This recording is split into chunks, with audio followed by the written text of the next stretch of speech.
Hello, everyone. I've been just going crazy. I've gotten a bunch of PC parts in, 20 megabyte hard drive. Don't forget to install double space. Double space. What's double space? Your first computer was a 286. So yeah, I've been just going crazy with PC stuff. Not just IBM PCs, but if you follow me on Twitter, you saw the compact. I guess it's called this the first Presario. Yeah, compact Presario. That's an Athlon computer.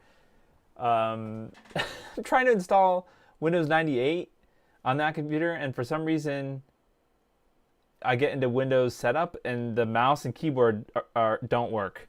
The keyboard works in the BIOS, but then when I try to install Windows 98, I just can't get through the menu. So I know that this era of computers, not the IBM, the like late 80s, 90s kind of, they might have issues with capacitors or whatever, but they look fine.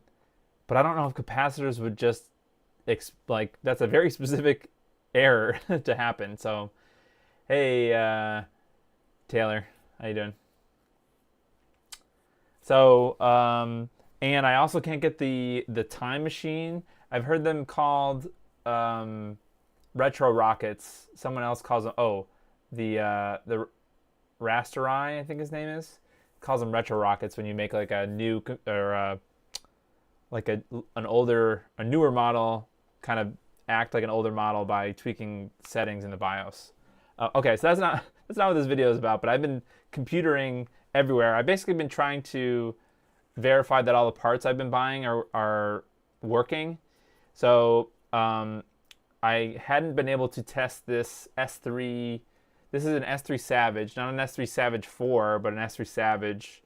But it's I talked about this a while ago, but AGP is probably the most frustrating thing. It just is the worst because I now have three AGP motherboards that I'm able to test AGP cards with. This is just an aside before the IBM talk. This is a FireGL X3. Just notice the keying where the key is on the AGP slot here. So it's on this side here, right? But if I take this S3 board, it's hard to line them up, but you'll see that the keying is different on the older card. So the green one is the older one. It's so that has to do with the voltage that the slot can take. There's a third type of key, which is a universal key, which is basically no key. So you could put any card in, which actually the Presario has a universal slot. So I was able to, I at this point I verified that the FireGL is dead. It doesn't work. This is the third motherboard that I've tried it in. However, it may still work because it's not, AGP is not necessarily about the voltage. Also, it is also some AGP voltages are variable. Like you could have more than one type of voltage in a same slot. Some motherboards just refuse, like 8X, which isn't even low. It's weird voltage stuff with AGP, and I hate it because you can buy an AGP card, but it may just be straight up not compatible with your motherboard, and it won't post. So I ordered a post card, which is I should be able to plug in, not in the AGP slot, but the PCI slot, or it also works in an ISA slot. But these computers have PCI slots, so that hopefully will tell me why it's not posting, because it straight up doesn't post, and I don't get any video with the X3. Which is kind of a bummer because this FireGL X3 it's like an X800, which is like one of the later almost on the better side of like the later and best AGP cards, kind of. But I didn't know that PCIe, some AGP cards are actually PCIe bridged. So they would just make one graphics card and then they would use this bridge chip to allow you to run it in an AGP slot. Just crazy stuff about AGP that I hopefully wanted to forget, but it's coming back now and I'm trying to do compatibility stuff. So I'm in computer land and I'm just trying to find, I guess I'm on a quest still for a Quake era machine. But the more I get into retro computer stuff, the more I want to collect like every generation, or like sort of a mixture of every generation. All right, so that's computer stuff. But what we're going to talk about tonight is this bad boy, which I thought I would never use again. It was sitting, so this is an IBM AT, but I find it easier to search for information about IBM PCs by its model number and not the model name. So that's this is a 5170. So IBM PC, there's a few models that look like this one, and from what I've heard, it's like the first PCs that are the form that we kind of recognize them as today. It kind of started here. Although that's not necessarily true, because there was an older IBM PC. They made a portable in like late 70s. It uses a different processor, didn't use the 8086, but so that's kind of a lie anyways. This is IBM computer stuff, and vintage computer stuff is like, it's so difficult to keep track of, mostly because I was not there at the time. So it's not like nowadays I kind of understand, since I was alive and I've been paying attention during the, Ryzen days, so like Ryzen, and even before that, like I've been following computer parts for a long time. But the struggle is real when you go that far back, because there's multiple timelines. And actually, I want to show before we dive into this, I kind of just want to. Okay, so let me talk about what I want to do tonight. I want to talk a little bit about. I'm not going to claim that I'm an IBM expert because I've only been doing it for like 3 weeks, but I've been doing a lot of research about it, and just like looking it up on Wikipedia and just kind of following stuff. LGR has a bunch of Lazy Game Reviews has a bunch of YouTube videos about IBM stuff, so that's been helpful. Adrian's Digital Basement has a lot of content about IBM stuff. So I kind of want to divide it in a couple parts. First, I guess I'll tell the story about why I have this, or how I have this. I didn't buy it on eBay. I've had it for a long time. So I'll tell you that quick story. But then I'll tell you, I guess, where this specific computer, where does this take place in the timeline, the computer timeline, and why this specific version is kind of interesting. And then we'll take a look inside, and then we'll play a game. I've got a couple of options for games that we can take a look at. And this is sort of like, I'm still waiting for some parts, and I think this is going to be like it's going to go in iterations. What's really interesting about IBM, well, really ISA slot stuff, is there's actually quite a few open source projects as far as like not graphics cards, sound cards. There's a lot of reproduction ad-lib cards. There's some just really interesting. So I think that's cool for me, because I like to be able to build stuff. So I have coming in the mail. It's not for this computer, but for a different computer, I have a PicoGus PCB from PCBWay coming in the mail, and we're going to build that for the Windows 95 or Windows 98 machine. But there's a few ad-lib projects that will let me build an ad-lib card, which came out in the 90s, in like 90. Ad-lib came out, and that was kind of like a drop-in sound card for this machine. But we'll take a look. We'll talk about the functionality, the capabilities, Um, yeah. So my dad used to have a machine shop. He would actually like lease a place, and he had this manufacturing business. Basically, he made dies, which are if it's a fancy word like a form, like a mold, I guess. Uh, the dies that he made were for airplane thermocouples, which is like a fancy thermometer, fancy temperature sensors for airplanes. So a company would contact my dad. They would say, "Hey, we need these dies," and then my dad would make the dies and ship them out. Or he would remanufacture dies too. So like if they had a die that was starting to not be good tolerances anymore, he would remanufacture them and make them into a different die using the metal. So that was kind of neat. But that was he stopped doing that when we moved to our new house. So that was like I just went to high school. So that was like 2004 or 2005 is when that was there. But he at this machine shop, he owned it he used it with a couple of people. So his father actually was probably the original person that got the shop.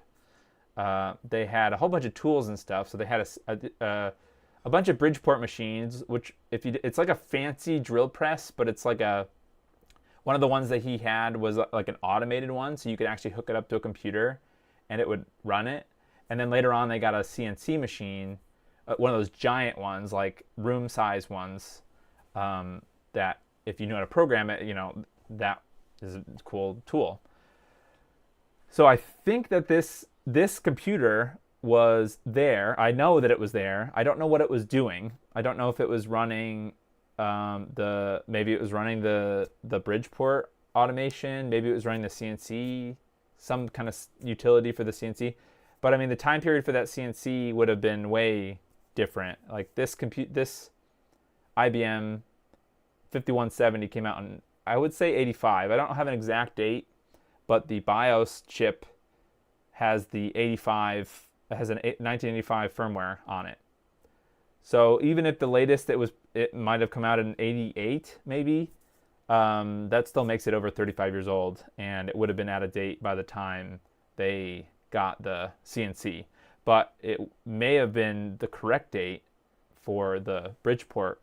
There were like motors on every axis, so you could use the motors to move the head. No, not the head. It would be like I don't know.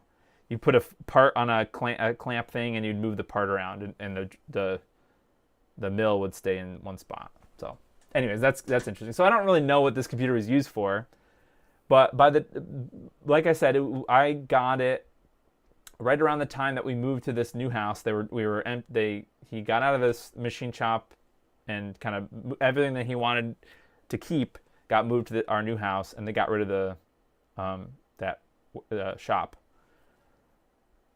And I thought it was a piece of junk, right? I was never going to use it. I've been into computers for a long time. Well, since at least '95, which is when we got that Gateway machine.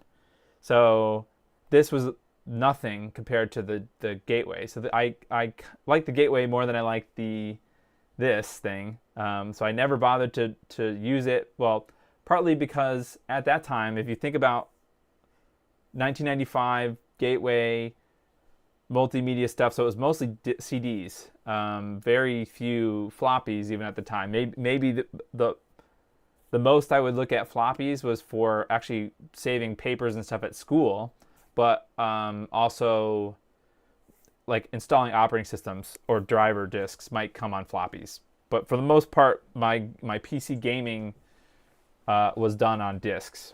So this is 5.25, and I'm talking, when I talk about floppies, I mean the 3.5-inch hard floppies.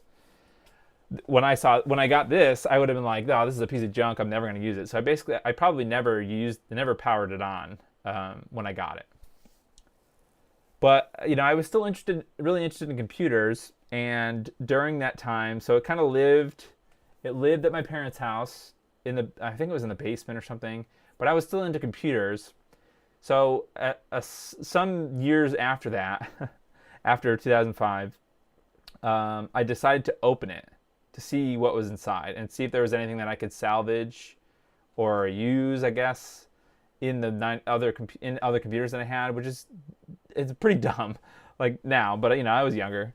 So, anyways, I opened it up and took every card out. The thing, if you've never seen an IBM, the inside of an IBM, first of all, go watch like at least one LGR video about an IBM. That's like mandatory viewing if you like computers at all, because fascinating. Like just yeah, basically almost every operation or everything that's not like the CPU and the memory for the CPU is split out into separate cards. So there was like 5 expansion cards at least in this computer.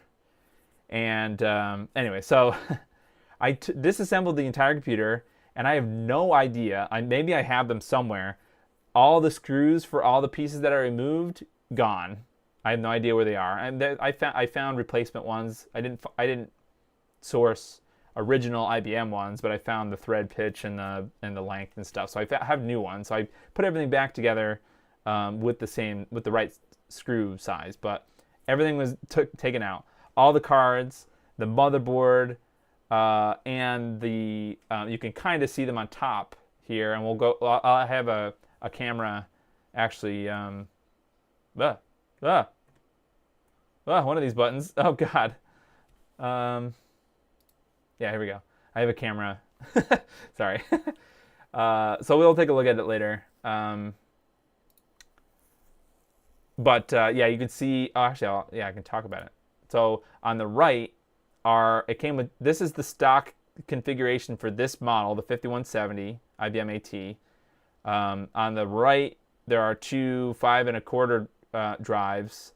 Let me see. Again, we'll kind of get into the specs. For the left one is actually a 360K. This is like a normal double density or double-sided disk or something. And on the right is a high density, which was like 1.2 meg. It was not 1.44 meg, but it held a lot more than this one did. And then this is the 20 megabyte hard drive. So these have all been sitting apart in a box. Thankfully nothing was ruined. Well, with the exception of, there's one card. I went back on my Facebook in 2017. I made a post because I wasn't in retro. Well, I may have been looking into retro gaming stuff in 2016, but it wasn't until 2017, March 2017, when I attempted the NES RGB, because I took out one of the cards from this IBM because I thought I was never going to use it again, so I really didn't care. And I practiced desoldering the DIP packages on one of the cards. So I have a post from 2017 where I successfully removed a DIP package to prepare for the NES RGB. And that one card actually was probably the worst card that I could have. But it's fine. I found a replacement, but... we'll go into it, but yeah. So that's basically the story. I up until maybe 2 weeks ago, it had been sitting apart in my parents' attic, which, I live in New England, so it's not necessarily super hot all the time, but we get hot and cold. We get all the seasons, and their attic, my parents' attic, is not necessarily insulated. So it's been getting elements in hot and cold for years. So I had little hope of it working at all. So I got back. You guys maybe know I got back into retro PC stuff recently with the gateway that I found on eBay. But then I thought about the IBM and I was watching LGR. Wasn't really sure what the model was. I didn't remember. So I went to my parents' house and I got everything out and discovered that it was this model. So I kind of did some research. I had to wait for the screws because I wanted to reassemble everything before I brought it back over here. So that's kind of the origin of how I have it. so far, I've been really enjoying working on them, but it's hard for me to recommend to other people to do it because they are extremely expensive. I mean, we're talking about laser active levels of expensive, or more for better systems, or I don't have a monitor. We'll talk about what this actually outputs. I don't have any of the matching anything else, but this is enough, to actually get it running. And we'll kind of talk about the capabilities, but they're hundreds of dollars, maybe $300-400 just for a, not, it's all together, but it doesn't have a hard drive because and you don't know if it's actually working or if there's some damage to it. So it's brutal. There are other computers that are probably better to get, yeah. So, but it's just the interesting IBM computer legacy, anyways. So I'm fortunate to have this, and I'm fortunate that it works. So yeah. So I guess we should we should take a look at it some more, right? How do I do that? Click a button. Oh, here we go. Okay, so I'm gonna go. Hey, here for the hey Bonzo, I like it.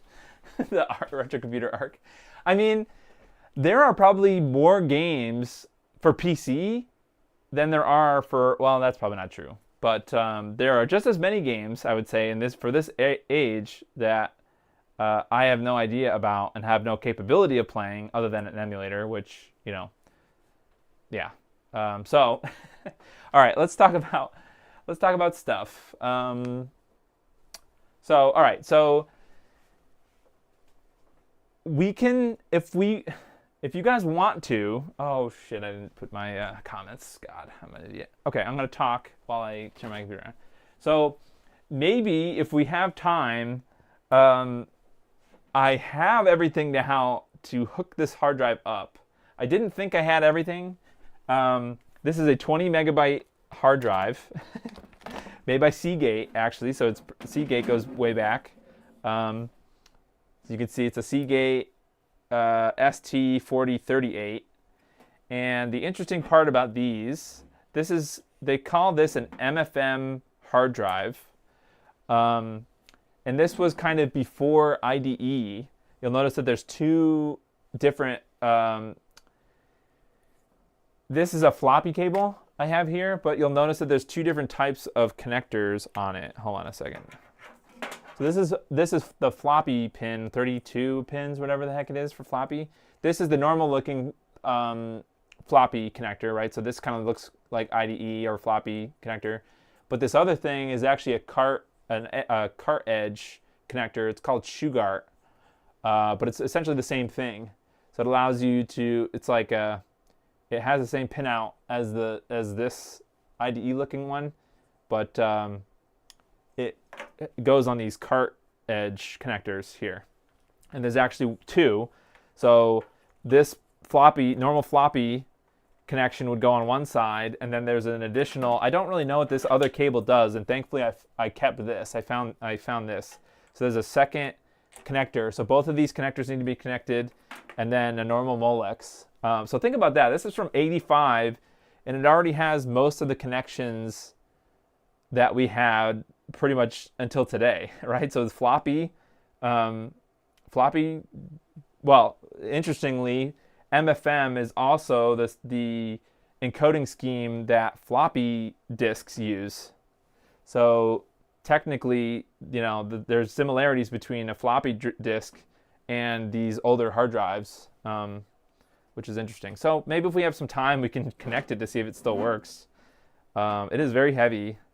I don't know if it works, but I won't be putting the floppy drives back in because I've got and this is the first upgrade that I've done so far. Everything else is pretty much stock, but I want to make it convenient for me to use it.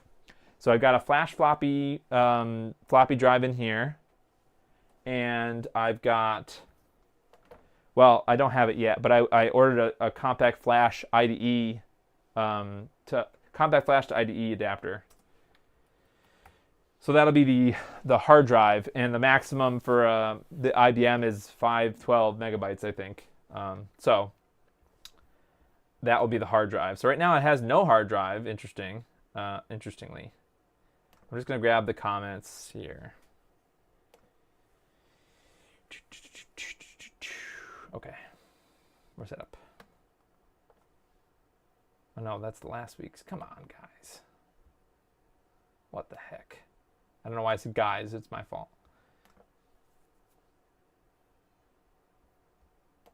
Okay, almost there. I promise. We're getting somewhere. I just want to have comments up in case, you know, I don't. Yeah, the computer's behind me. Okay. Sorry, almost done. All right, it's loading. All right, we're good. Oh, shoot, where's my power cable? Okay, so let's take the cover off. So we're going to carefully move these, although I don't think I was careful with them at my parents' house, so I don't know the condition of this hard drive. It might be smashed to bits inside. I don't know. These floppy disks. So actually the original cover of the drive bays is like a darker beige. It's not necessarily black. Like I'm using black here. So technically the older model 5150 IBM's black, I think. So it's kind of a lie, but I like the Flash Floppy. I've had a really good experience with it. So what's Flash Floppy? Flash Floppy is an open source software that runs on GoTech floppy drive emulators. So GoTech is a popular, cheap floppy emulator hardware, but then you can reinstall different firmware on it, and the one I'm using is called Flash Floppy. So, and it works great for this old computer. Actually, it kind of can let you run any size disk that it's. You'll see. I'd have to configure in the BIOS, but okay. So let's. Unfortunately, the top case is in bad shape. The front is not in great shape either, but at least it's not rusty. There is some kind of, I don't know what I was using, a Brillo pad or something. I tried to scrape the rust off of it and I made it worse, but I tried a lot. I tried Simple Green, I tried Magic Eraser. I didn't try baking soda, which I've heard works, but I couldn't get this rust off. So I'm either going to leave it or maybe I'll paint it, because I know you can get custom spray paint.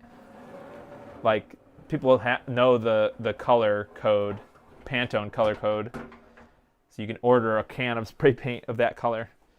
So I don't know if I'm willing to do that or not. Doesn't really matter. It is a very heavy computer, as you can tell. Or as you can probably tell. But yeah, I mean... So the worst part about it, I think, about anything that is this age, is the power supply, because this was before, and actually, you know, my Windows 95 computer also had an AT power supply, and in fact, that name AT and ATX, like that comes from literally the IBM AT, this computer. So there are 3 IBM computers in this kind of era. There was the IBM PC, it was called, just called IBM Personal Computer, and otherwise known as the 5150. That originally did not come with any hard drives. That just came with floppy drives. So one drive would be for your DOS boot disk, and then the other one would be for loading stuff. But then the 5160, and then it also had an 8086, so that was the 186 processor with the 5150. The 5160, it was still an 8086, so still a 186 processor, but it added a disk drive. So that was the first IBM PC that had a disk drive. And keep in mind, these computers were expensive, $3,000-$4,000 in 1985. So I can only imagine that was probably $6,000, $7,000, or $8,000 in 1985's money, or today's money, I guess I should say. So these are, while these are personal computers, they're definitely not for everyone. I mean, they're mostly for business people that need the technology. So these were not the everyman's computer. It wasn't until, ironically, IBM tried to make this PC Junior, they called it, which was a more affordable computer for the home market, but Radio Shack and the Tandy 1000 actually did it better. IBM started this kind of infrastructure, so let's look at, I don't really have, well, you'll have to look up a picture of the 5150 and the 5160, but those models, these black slots here, you'll notice that there's two different lengths. So this one here is only one, it's kind of like, let's say it's one slot. Then there's other ones that have two slots side by side. So the one slot it's an 8-bit. So these are called ISA slots, right? Industry standard architecture is what it eventually, I think it was named something else, and then they like retconned it to be industry standard architecture. But the shorter ones are 8-bit, which is from the IBM original IBM PCs. So that is why sound cards usually are 8-bit. Well, that's not the reason, but to have wider compatibility with IBM's and IBM clone computers, they have these slots can be both 8-bit, but then the longer ones are 16-bit. The 16-bit ones, 16-bit ISA, actually I have 16-bit ISA slots in my Windows 95 computer, my gateway. So that this slot carried away from the AT in 85 all the way up until 95 or a little bit later before they got rid of it for PCI, which is 32-bit. So I think. So 8-bit was the original IBM PC and the XT. So the IBM PC is the 5150. Then the IBM PC XT is the 5160 that had the hard drive. Then the 5170, which is this model, is the AT, which introduced a couple of new things. So this has a 286 processor. You can't really see it. It's actually, you can see half of it actually. So this card here is covering it. I'm kind of pointing to it here. It's not in a socket. It's actually soldered. It's soldered to the board, which is kind of interesting. So, yeah. All right. So I was talking about the AT power supply. So some of the terminology that we still use today come from this exact computer. I don't know why they call it AT power supply, because I'm pretty sure that this style of power supply in this particular case were also used in the 5150 and 5160. I don't know why they call it AT, because this, I don't know. However, you have another AT in the same in this ATA or PATA, or we know now SATA or SATA. ATA stands for AT accessory. So ATA, which is essentially, when we talk about IDE, we're talking about parallel ATA. Well, older, parallel ATA comes from AT. This computer, basically, that terminology comes from here, which is really interesting. Yeah, but this is also the AT form factor. The size of the motherboard, the layout of the motherboard screws is different than ATX. So I kind of got lucky that I got that this is the model that I had, because a lot of the terminology and stuff comes from this one, and that's, I don't know, it's just something about that is very, to me, it's like, I don't know, I enjoy that about it. All right, so there really isn't that much to look at on this side. This is just the power supply. Thankfully, this is the original power supply and it still works. So I have a feeling that this may not have been used that much. I did take it apart already. I didn't do anything other than clean it out. I didn't notice any capacitors or anything, but these power supplies are not long for this world. The Gateway that I bought, which is 10 years newer, also has an AT style power supply. And that it's not just the form factor. Actually, the AT power supply in the Gateway looks more like an ATX power supply in the way that it mounts to the case. But the connector on the motherboard is different than an ATX power supply. You can't really see it because this cable's in the way, but it uses these different connectors on the motherboard. But these are going to die sometime, some year. And as far as I've looked, there are no replacements. There's no good way to put an AT. Well, okay. For the gateway, I used an ATX to AT adapter, which is essentially just a passive wire changer that lets you connect the ATX, the motherboard connector, to the AT motherboard connector. But the size of it is different, and AT power supplies usually have an integrated power switch, meaning there's no, and along with that, there's no way for the computer to shut the power supply off with an AT power supply. That's why when you shut down an older computer, a Windows computer, it would say it's now safe to turn off your computer, because it literally could not turn your computer off. You had to actually hit the button to turn it off. So I thought that was cool. But it's not cool in this case, because as soon as this power supply dies, I could still probably power it with an ATX to AT adapter, but it wouldn't fit nicely in here. I know that, what is his name? Reese. Oh man, why can't I not remember his YouTube channel? Control-Alt-Reese. He actually gutted he had an AT power supply, and he gutted it, and he put an ATX power supply and the adapter inside of this chassis, and then closed it back up again, which is fine, I guess. That's an interesting way of doing it, but kind of jank, in my opinion. I wish that there was a project that somebody would start that is like a replacement. Well, actually, that's an interesting, because I know Zach's has been talking about power supply stuff. So that's something that I would like to see. The coolest part about this power supply, and I'll go back over there in a second, but the coolest part about this power supply, and you could barely see it here, but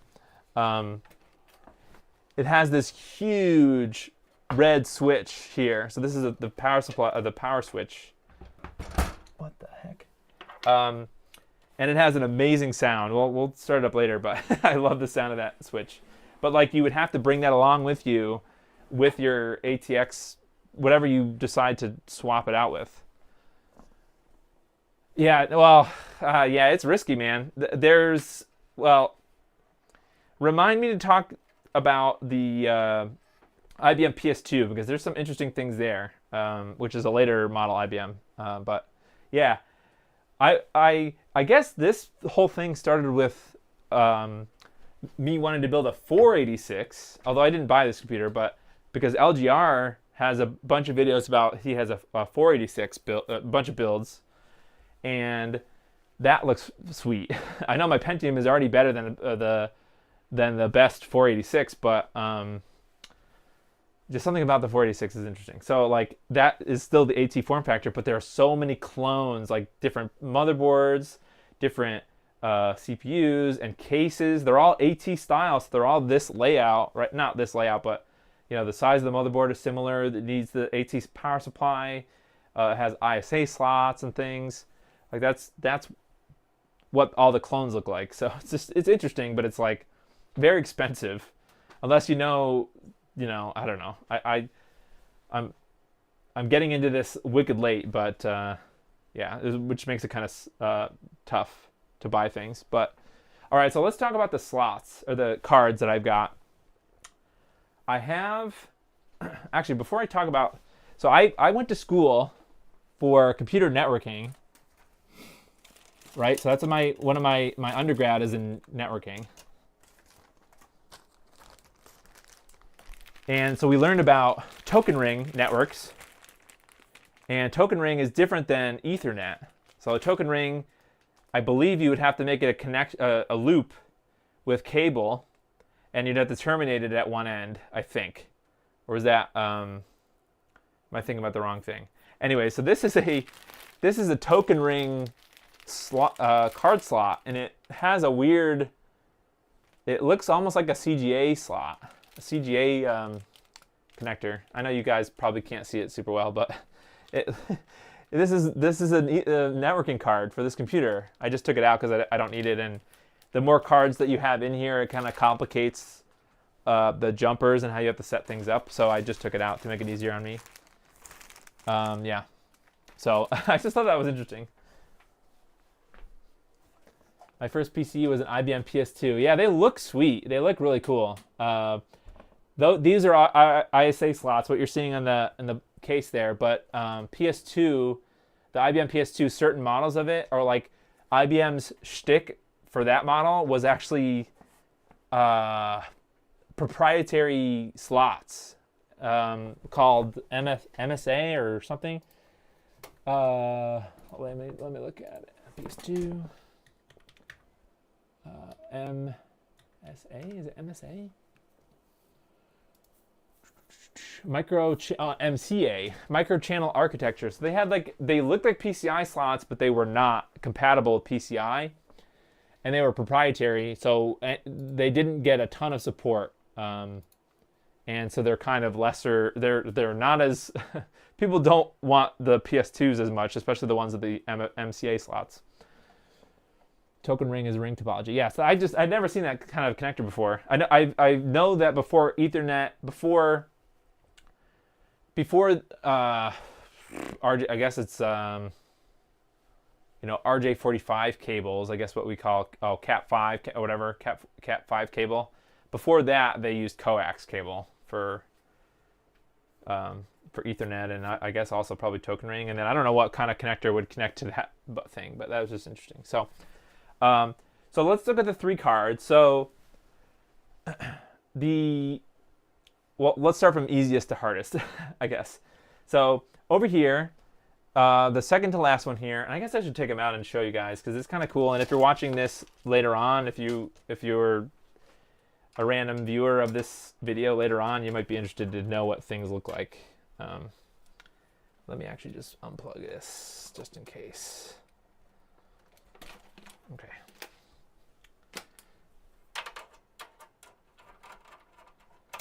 And the other thing that I find hilarious is that these cards, all these cards are so long, so packed with components that there's a support bracket on this side. They're full length. They go all the way from this side to this side, every single card, because there's just so many components on it. So this, I don't know a ton about this other than it's it has so a base model IBM AT would only have 512 megabytes of memory on the board. So companies, in this case, this is an AST Advantage. They make these like additional memory cards that you could add. So I actually have this row. Well, this is all from, I didn't upgrade this at all. This is all from this computer originally. But this is 128 megabytes, so it goes up to the total of 640, which is like the max base memory that you can have. So essentially, in my eyes, the only purpose of this is to add the additional base RAM. But there's also 2 more slots so that you can add higher density modules, and you can I think you can go up to like 1 or 2 megabyte of additional memory. Or maybe I'm saying that wrong. Is it kilobytes or I don't know. I see you have the Model M. No, I don't have a Model M. Hold on. This is so that's this. The other thing that this card has is I believe this is a parallel and a serial port. So it was common for companies, add-on card manufacturers, to make like multi-use boards that would do more than one thing.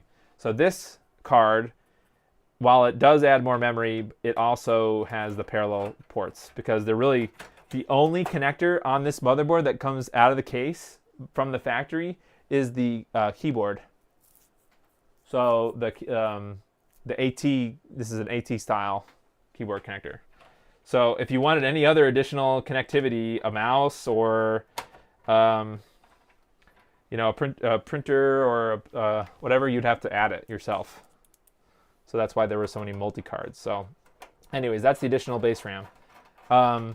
No, this is not a Model M. I wish I had a Model M. Those are also hundreds of dollars, well, in good condition. This is a Dell Quiet Key. So this is like a Temu knockoff. The interesting reason I got this is because it's in the basement. I went to Savers and I found a newer Dell Quiet Key. And somebody was saying, oh, get this older Dell Quiet Key because it's a much better keyboard. And I like it a lot. I mean, it's still a rubber membrane, but yeah, it's interesting. Hundreds of kilobytes. Yeah, crazy. I wish I had a Model M, but you know, I don't need to fork out money for just the keyboard. You know, I'd rather fork out money for cards and stuff. You know, add cool things. All right, so the second one over here.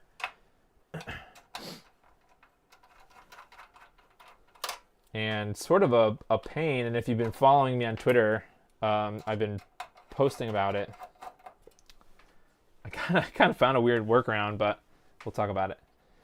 I'm trying not to. Okay, we're good. This, before this particular card, I should say, IBM's were basically mono. They only had mono black and white, or well, I guess it'd be green. So if you got an IBM screen, it would have green. It would be mono, but it would come out green. Until hold on, I'm just tightening it. And I think that's called MGA, mono graphics adapter, or something like that. Until this. So this is an original, because companies make clones. This is an original CGA card manufactured by IBM. So this is color. It says color graphics, and the cool thing is it's got two different ports. It has a CGA port, which is different than VGA. You'll notice it only has 2 rows of pins, right? VGA has 3, but it also has composite output, video output. I don't know. Is this something wrong with the focus? Okay, yeah. So it has composite and the CGA output. So this card technically only supports 4 colors on screen at a time. However, there is a special composite video mode that actually gives up to 16 color output using composite artifacting to provide the colors, which is amazing. And NES Professor on Twitter would love that. Love the fact that it's possible to make additional colors using the artifacting weirdness of composite video. So I'm excited that I have this, but I basically can only use it in composite right now. The CGA output, other than it being a physically different connector than VGA, is not compatible with VGA. The output of this is actually a more digital signal. It's a TTL signal too, so it represents the color information digitally, so it would not work. It's not an analog video signal, I guess is what I'm trying to say. So there are a couple of projects that I'm not sure which one I'm going to build, but I would like to build one because I would like to use this, because the quality from the CGA output should be better than the composite, not just from a sharpness. Well, you'll see what jank I have to use to actually display this through the RetroTink 4K. But the good thing and the bad thing about this would be it would look sharper to the CGA, I think, in theory, if I use an adapter to VGA, but it also would only be 4 colors. So the successor to CGA is EGA, which did have more colors, but it still had a similar connector. It still had a similar connector to CGA. It's not compatible with VGA monitors. So even if I wanted to get a better output, I would still need an adapter. Oh God. But you know, we'll get there. Where is my tweezers? I know they're here somewhere. Oh, well, I got my whatever these are. Okay. Hey, DSH. Yep. It's super. It's kind of I don't know why. I feel kind of scared working on it because I know how old it is and like I just don't want to damage any of it, you know. But yeah, and I know especially because I know how much it costs to replace parts.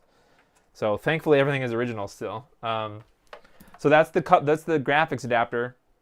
things before we move on to this last card. Well, we'll move on to the last card, and then I'll switch back to what I want to upgrade in the future. So the most annoying part about the AT and probably the XT as well is EGA track. This is a knockoff PC game, huh? It'd probably be paired with your Model M. That's funny. So this last card, this computer was kind of right before IDE. I say right before because this computer, if you bought an IDE card, you could buy it. Companies manufactured 16-bit, so that's the AT, the full-length ISA card. That became a standard for making IDE cards later on for like other computers. So like on my Windows 95 or my Gateway 2000 computer, because it has these ISA slots, if I wanted to add more IDE hard drives, if I ran out of the controllers on the board, that motherboard, I could add another IDE slot in this ISA slot because that was a standard. That was like a thing, and that was, this, when this computer was new, while it did eventually, it kind of, it supported that upgradability only just randomly. Not randomly, but I'm sure it made more sense at the time. But like this computer is more compatible with newer hardware than the older IBMs are because it has the 16-bit ISA slots. So you can get a 16-bit ISA controller, which I did. It's coming in the mail. And you can connect an IDE hard drive, which is how I plan to connect the compact flash to IDE card. However, before that, before IDE, and actually IDE stands for Integrated Drive Electronics, I believe. Integrated, what is being integrated, you might ask? This is being integrated. This is an MFM controller card. So I said before that disk, actually, you know what? I'll just put it in here because maybe we can try to check it out. The disk drive, the 20 megabyte disk drive, is an MFM. That's just the type of encoding, I believe. MFM is, I think it's something frequency modulation, modified frequency modulation or something. It just is how they get ones and zeros back out from the magnetic storage. It required that card, the MFM card. So you couldn't just use this hard drive. You had to also use that card. But even worse than that, the AT actually wouldn't, with the stock BIOS, the AT, this computer, would not boot without that card, without a card in the slot. So essentially some of the BIOS code on these computers, it was looking for these MFM cards, and if it didn't find it, it wouldn't be happy and it wouldn't boot. Now, Adrian's Digital Basement, he also had an AT, and he was having problems getting. He had one of these MFM cards. This is ironic, right? This is a Western Digital drive controller card powering a Seagate hard drive. I know they're big rivals now, but or they were at least. Anyway, so the BIOS basically was looking for a card, this MFM card. I'm not going to take it out because it's also connected to it has a little connector here that's connected to the hard drive activity light. So that's where your hard drive activity comes from this card. It's connected directly to this and not the motherboard somewhere. But so this MFM card it also controls the floppy disks, or can control the floppy disks. Really, the reason you need this card the reason I need this, the reason I want it, I suppose, is so that I can run the stock BIOS with the newer stuff. So it basically if you didn't have this, there's an error that gets thrown right in the beginning that says, like some kind of disk error, and it wouldn't let you beyond it. Adrian's Digital Basement actually, it wasn't a leak, it might have been just somebody has the source code of the BIOS out there. So Adrian had somebody else help him to modify the original BIOS. It's still the original IBM BIOS, but it removed those routines, or the error codes basically. It would just not throw an error instead and let you move on to the rest of the boot. So it's kind of weird, but I mean, it sort of makes sense. So essentially this card is a continuation of the motherboard, basically. Because later on we would have stuff like integrated floppy and IDE connectors and controllers on the chipset, like in the motherboard chipset. And chipset, actually this is one of the chips that would be part of it. The chips, or one of the functionalities of the chipset in the future is this card, I believe. So, but like I was saying earlier, this is the card that I decided to practice desoldering dip packages for when I did my NES RGB. So I basically, I must have thrown it out because I have no idea where it is now. It might still be hanging around somewhere. Actually, I should go look for it. But it wasn't. I remembered that it was a Western Digital. For whatever reason, I remembered Western Digital. And there is an IBM branded card, but there's also Western Digital ones that are compatible. So I ended up just buying this Western Digital one. And thankfully it worked. I kind of got lucky that it is compatible with an AT and it works. I did some research and I was confident that it was going to work. But all I really needed this card for was to get over those boot issues, the BIOS problems, and also to connect the flash floppy. So this is just a normal average floppy cable right out of any other computer. You might have a floppy cable on, and that goes into this flash floppy here, which I do have parts to upgrade it. Oh, I haven't shown you guys, but I upgraded when you get these flash floppies, it has these garish red 7-segment displays here, and just these 2 buttons to navigate. You can add a rotary encoder, so a knob, and an OLED screen, which just reads out the names of the disks. So with this one, you just have to know, okay, I have to remember 5 is where my disk that I want to boot is. Then you have to, click the buttons 5 to get to 5, and then load it from 5. So the screen is a lot more helpful to be able to the screen and the knob is a lot better for navigation and stuff. And there's a UI and stuff. So yeah, I don't know if we're gonna. I don't know. I want to connect this and use it, but I also don't want to explode it. But I think I have all the connections, the cables and things. So I don't know. But let's. I think that's the last thing that I did is the stock motherboard battery is this 6-volt lithium battery or something. It's not modern lithium, but this was like really low. It was like a 1.3 volts or something, and I think it needs to be between like 3 and 6 volts or something. But I got a 4 AA battery holder, which is 6 volts in series. And then I had to desolder the connector. I didn't have to, but I don't like those. I'm not gonna disconnect them because it would reset the BIOS. But I just cut the wires and spliced them and soldered them, and it works fine. What's up? Okay. All right. So let's. I'm gonna put this here, and I'm gonna put the top on. Not like I guess it doesn't really matter. You guys could see the angry pixies if they leave the computer if I turned it on like this. Okay. I think we're ready to boot it. Now let's turn the TV on.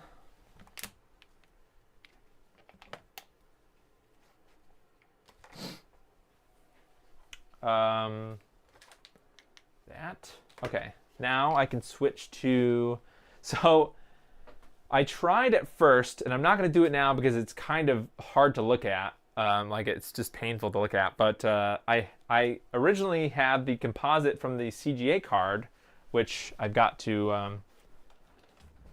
Hold on a minute, I've got to reconnect it.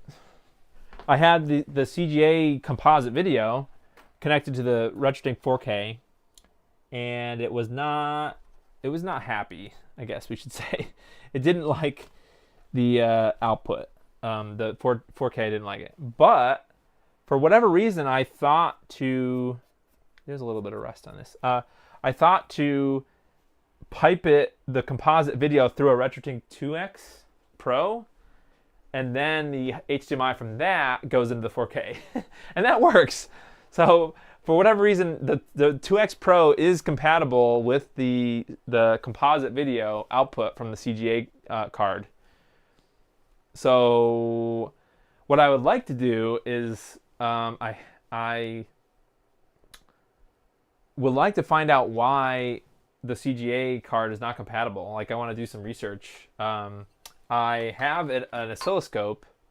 I could connect it and like do a side-by-side comparison from composite video on one device and then the composite video from this device and see why.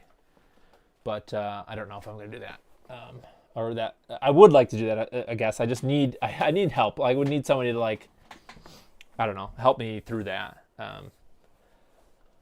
I would like someone to help me through that, I guess, just to say. All right, so let's what do I have to do? I've got to go to game capture. No. Hello. I just switched around my Stream Deck. Here we go. Okay, so I'm gonna boot it.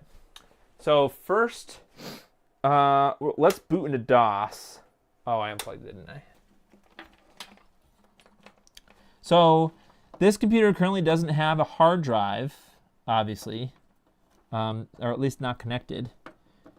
But it doesn't really need one per se, especially for gaming, because most of the time, what you'll see me do now is, everything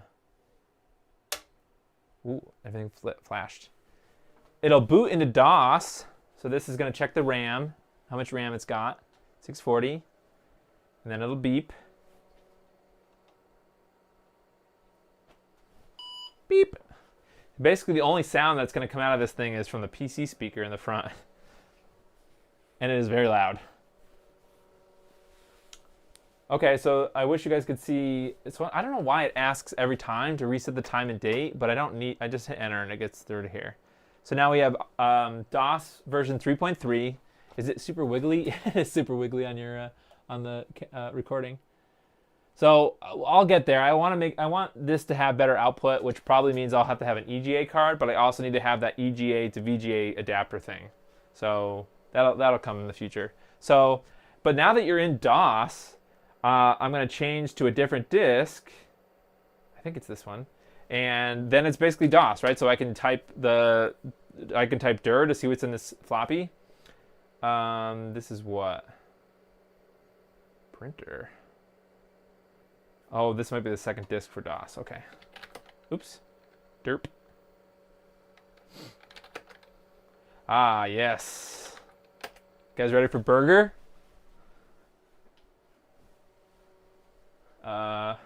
Keyboard.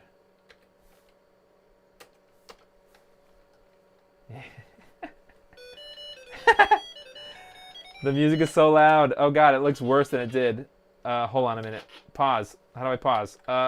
Pause. Okay. I need to turn the comb filter off the RetroTink. The comb filter helps with King's Quest, but it doesn't like this game, apparently. Okay, wait a minute. Hold on, I gotta turn the comb filter off. Okay. Uh-oh. What happened?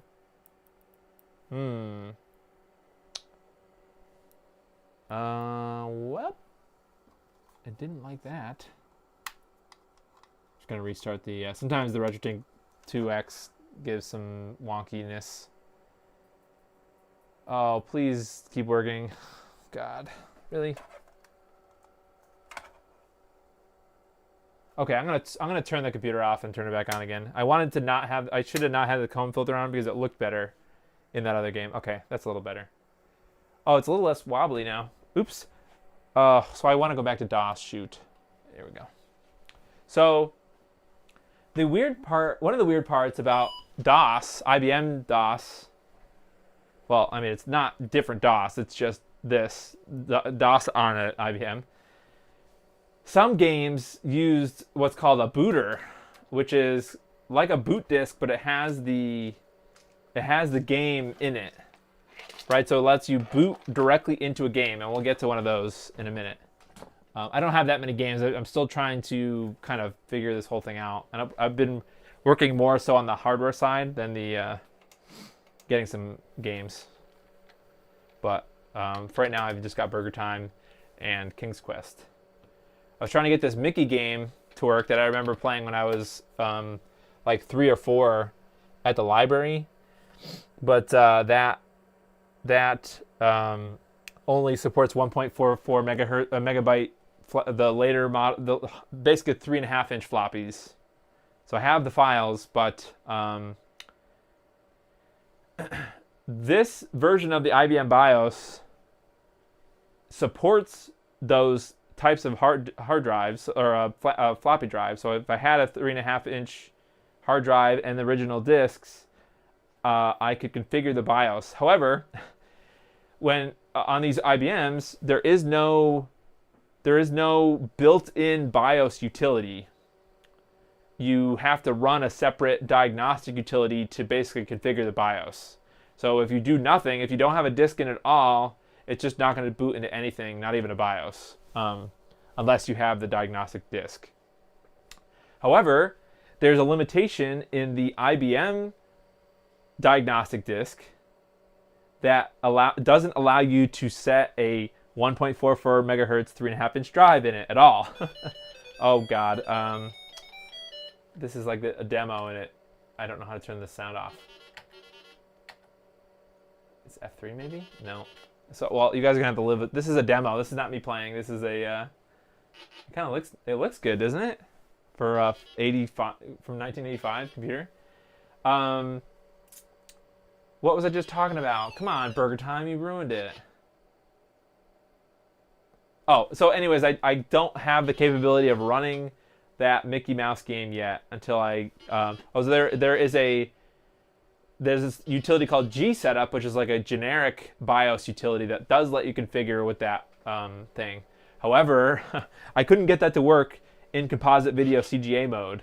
So I need a CGA to VGA adapter to use that utility to let me use the bigger hard. It's just a kind of a nightmare. I don't know how to turn this. Can I? Is there a? Okay, wait. Let's read. To turn off sound, press A. Okay, fine. Okay, and then the salt is. No. Salt is spacebar. Oh, pepper. Okay. Excuse me. Start. How do I turn it off? What? No, I want to turn it off. A. I'm pressing A. Isn't that what it told me to press? Well. Sausage. Oh, the sausage!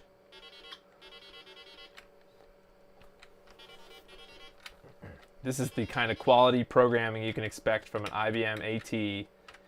Several $3,000 or $4,000 machine. Top of the line in 1985. Playing Burger Time. And composite video. Oh, screw that thing. See you later.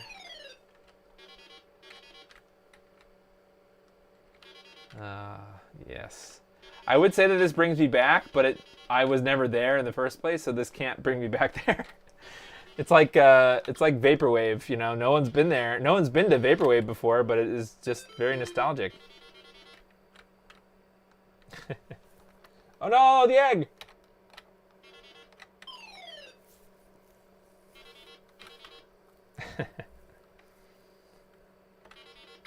The only reason I picked Burger Time is because I don't know, this was the only game that worked at the time.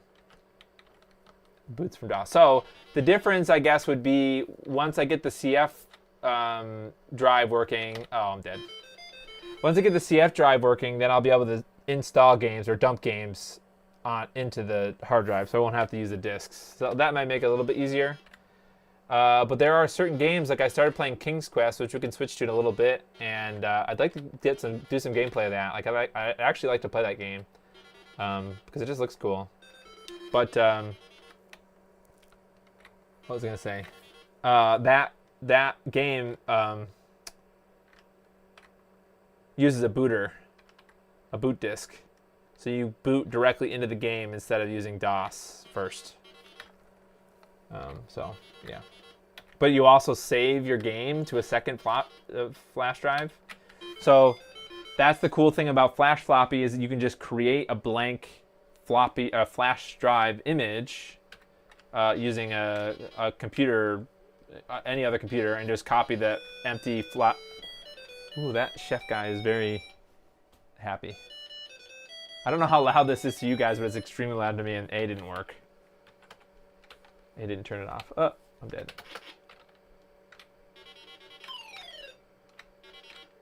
Does Pepper just immediately cook those things? What the heck?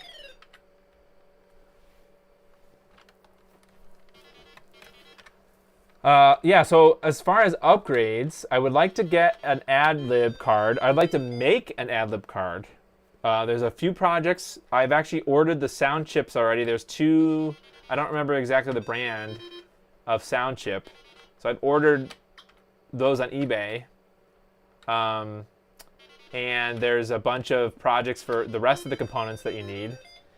So I want to build a sound card compatible with this computer. I thought that was neat that you can build a sound card like that. Well, we're going to do that with the Gus too, but there's something about a 35-year-old computer that's getting a new part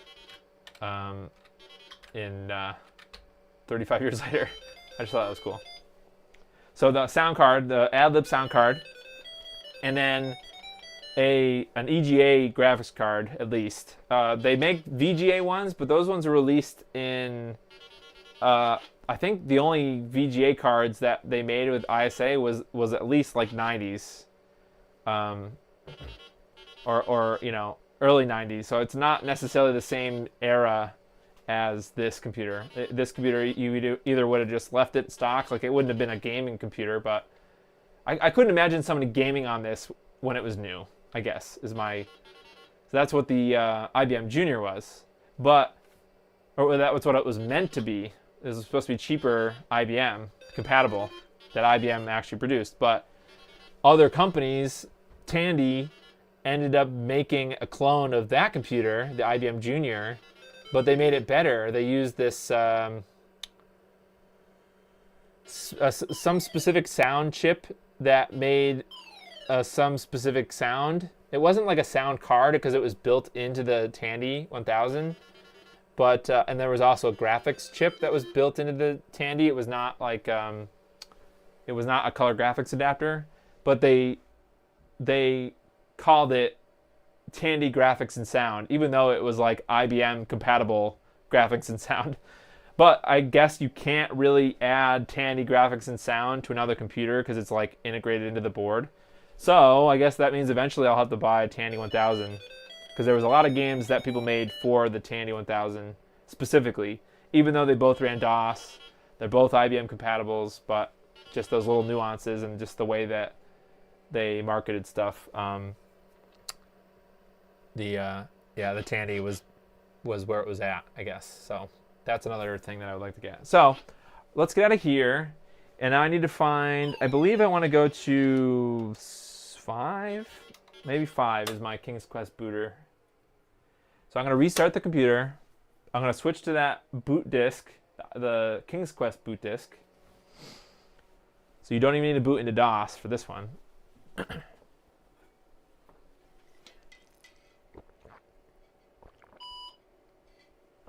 Beep. Oh, I did the wrong one, didn't I? Oh, is it? Why did it switch to the wrong disk? Okay, well.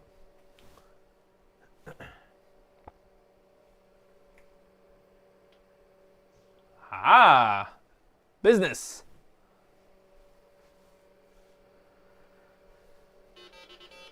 Yes, sweet. Okay, so one of these shortcuts will let me load. I want to say it's...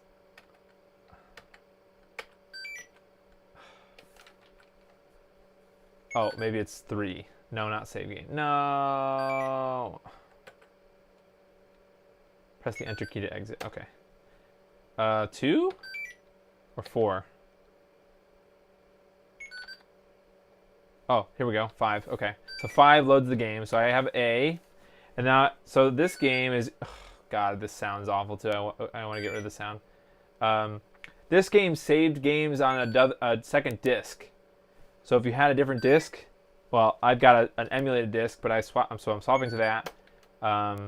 So you can save your game, and now we're going to load this old... Now we have to swap back to the King's Quest game.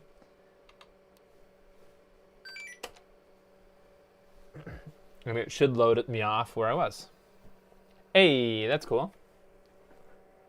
Okay, so I'm going to look up a strategy guide, because I want to actually play this game. Oh, God, I wish I could turn off the sound. So I've already talked to the king. You know what? I should probably start a new game, huh? How do I disable sound? Okay, let's just start a new game. So this is a kind of a point and click, or a mouse, I guess, mouse control. But restart. It's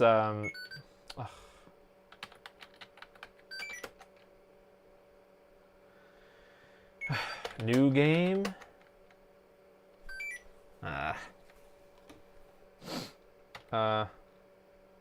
Oh. One turns off the sound. Okay. All right, so I'm gonna go back over here. I'll just go to the beginning. So you start at this bridge, and the first thing I did the first time, and this is the actual loading speed. Oh, if you're curious, this is a 8 megahertz 286, not the so the first model of the earlier models of the IBM AT. So even though this is that specific IBM AT revision, they made a couple of different. They released it a few different times, and this is a later model one that has the faster. Oh God, this is what I did before. Rip. Oh, I got sharked. Or I got alligatored. Welp. Here we go. Restart game. Yes. I don't want to go to my save.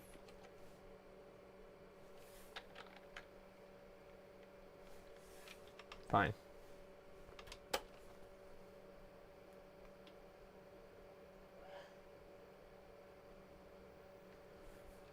Oh, huh? Why is this the beginning? Okay, well, anyways.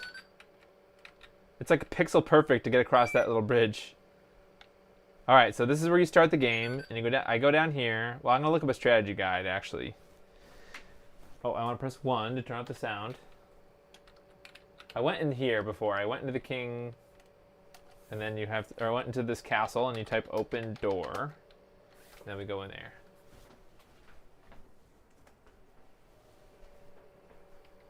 Let's go talk to the king. These graphics are pretty sweet, and it's a CGA adapter, but like I said, it supports 16 colors because of composite video. Normally, the CGA outputs 4 colors at a time. So I thought that was pretty cool. Just go to here, and then you stop, and then you say, "Talk to the king." And he's talking to us. So when you speak to King Edward, he sighs and says, "Sir Graham, I am an old man. I fear my end is near. I have chosen you, Sir Graham, to prove yourself worthy of the throne. As you know, our kingdom is weak and poor. I have knowledge of the existence of 3 things that would make our kingdom wealthy and strong. Somewhere within our kingdom, there is a magic mirror that foretells the future. There is a magic shield that will protect the bearer from harm. Finally, there is a magic chest that is always filled with gold. Go, Sir Graham, go and bring back these treasures. If you succeed, you will inherit the throne." Okay. Let's look up King's Quest 1 walkthrough. Okay. Got it. All right. Save often.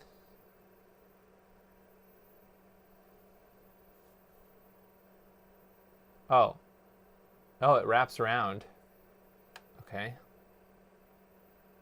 So we go through the castle door and open the door, enter the castle and bow to the king.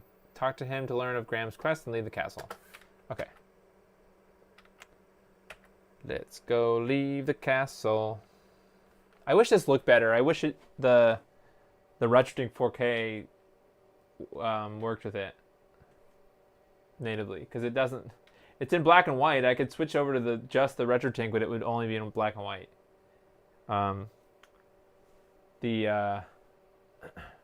That's because composite video also would support black and white, or it supported black and white first, NTSC at least. Okay, so we're gonna stop here. So now we need to go outside the door of the castle. Go left to a screen with a large rock.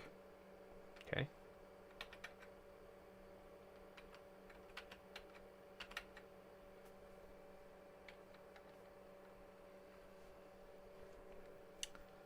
Ooh, large rock.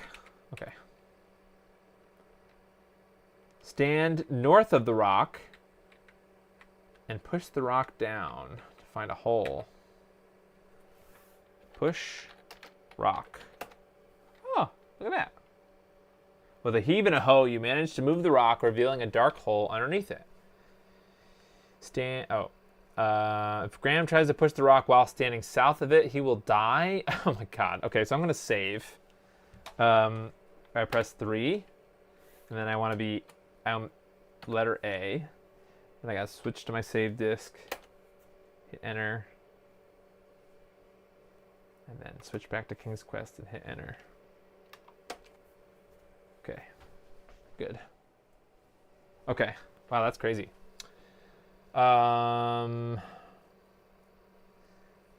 Okay, look into the hole and get the dagger. Look into hole. There is an intricately carved dagger in the hole. Take dagger. You reach into the hole and grasp the dagger, being careful not to cut yourself. Okay. Go up one screen to an oak tree. Look at the tree and then climb it. Okay, going up here.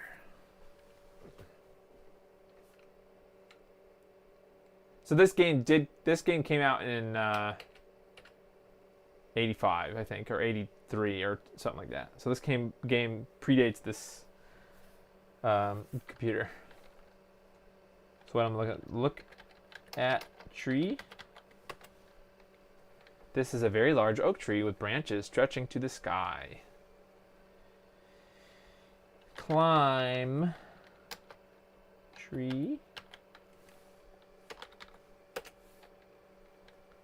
Okay. Oh, didn't say anything. Oh, wow. Okay. Now it's telling me to save the game. 3 saves the game again. A. Swap disks. Enter. Swap back. Enter. Okay. All right. Walk carefully on the branches toward the egg nest. Look at the nest and take the golden egg. Climb back down the tree. Okay. So that means I gotta Mickey Mouse my way up here.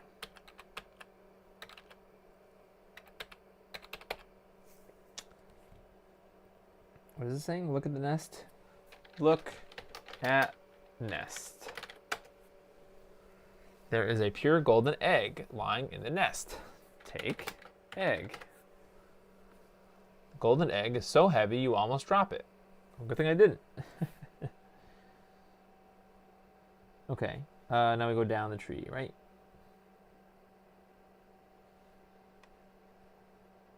Climb back down the tree, okay.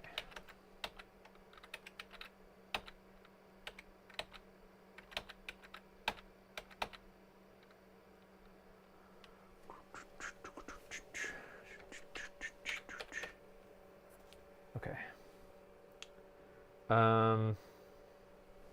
Go right one screen to a carrot patch. Take a plump carrot. Wait. Go right one screen to a carrot patch. Take a plump carrot. Look at garden. Well-tended carrot patch. Carrots look tempting to a hungry traveler. Take carrot. You must be in the carrot patch. Wow, that's oddly specific. Fine. Take carrot. You pluck a plump orange carrot from the ground. Sweet. I don't know if I want to save it again. Oh, it tells you every place to save, so that's good. Go up one screen to the elf screen.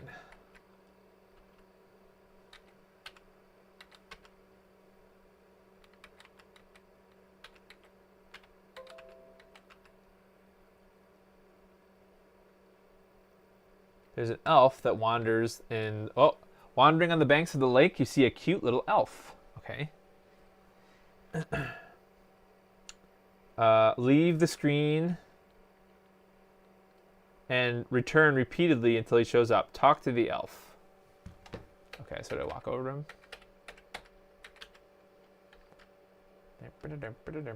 Hello? Elf boy? Oh. Talk to elf. The elf, impressed by your friendliness, gives you a magic ring.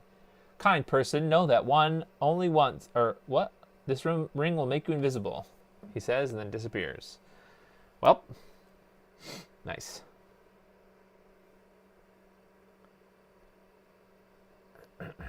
Okay.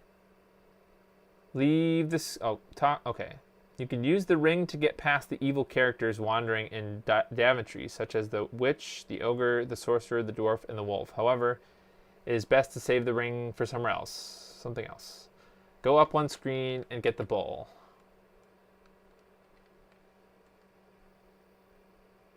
Oh, the bowl. I can't believe this computer is only running at 8 megahertz. That's crazy. Look. I can't do that here. Take. I don't know. Look around. Really? Okay, so it's take bowl specifically. So you'd have to know that that was a bowl. You pick up the ceramic bowl. Look in bowl. You notice a word on the bottom of the bowl. What is the word? Okay. If you have the original game, go up one screen and get the pebbles near the riverbank and return to this bowl screen. Okay, so we gotta go up.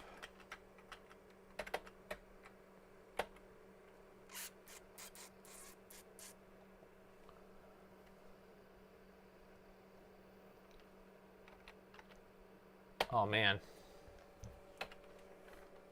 Okay, so we gotta take rocks, take pebbles. Okay, grab a handful of pebbles. How would you ever figure this out? My gosh.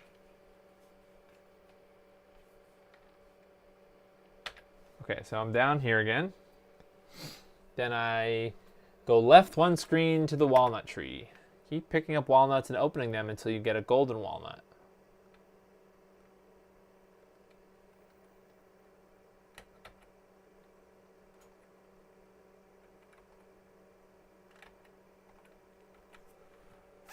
Okay. Like, how are you supposed to figure what these things are? Like, okay, like look at tree. The tree is loaded with walnuts. Take walnut. You pluck a nice walnut from the tree. Open walnut. When you open the walnut, you discover the nut inside is pure gold. Wow, that was easy.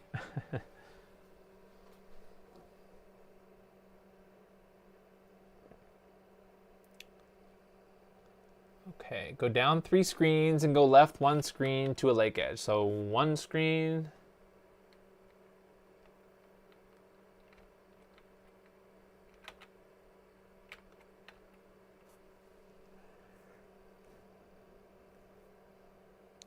Two screens. Oh yeah, it's the oak tree one.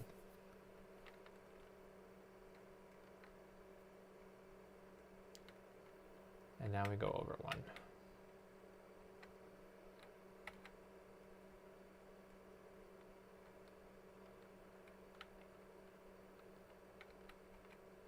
Okay, so the remake would have the pebbles here.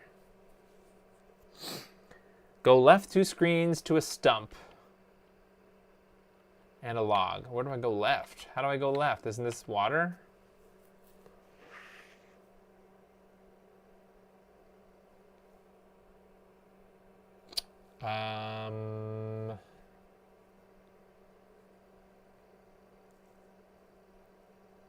Do I go down, maybe?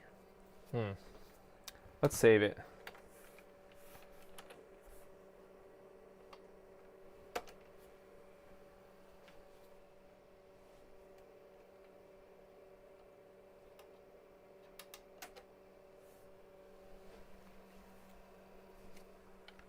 I don't really know. I guess I gotta go down here. It wants me to go left, but...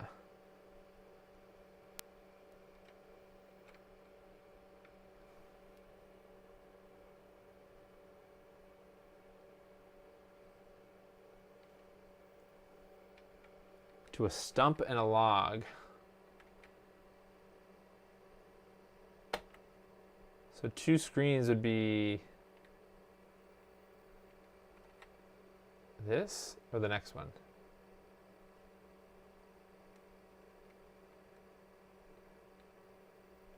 Okay, stump and a log. Got it.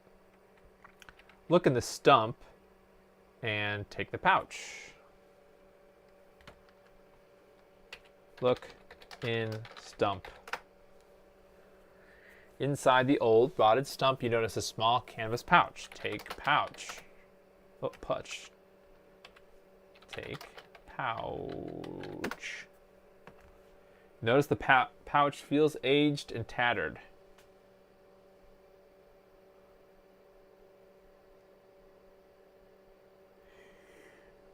Hello, look inside pouch.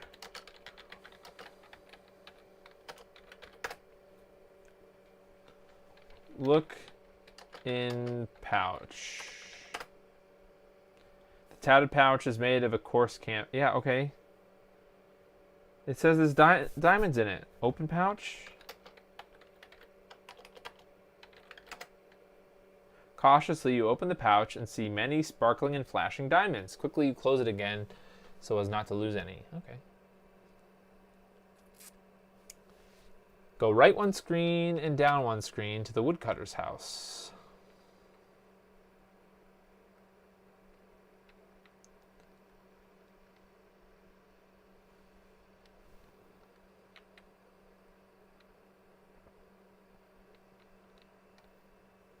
Hold on a second. I'm gonna lower my table here. I'm gonna sit. All right. You do not have to mess with the axe and pump device. Talk to the woodcutter. Is he in his house, I guess? Oh. To the woodcutter's house. Okay.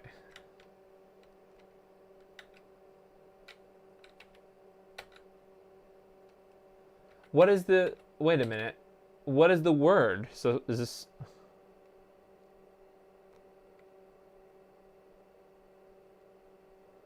What? What bowl of stew? I didn't get a bowl of stew.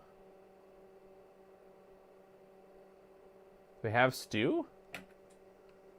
Okay, I don't know.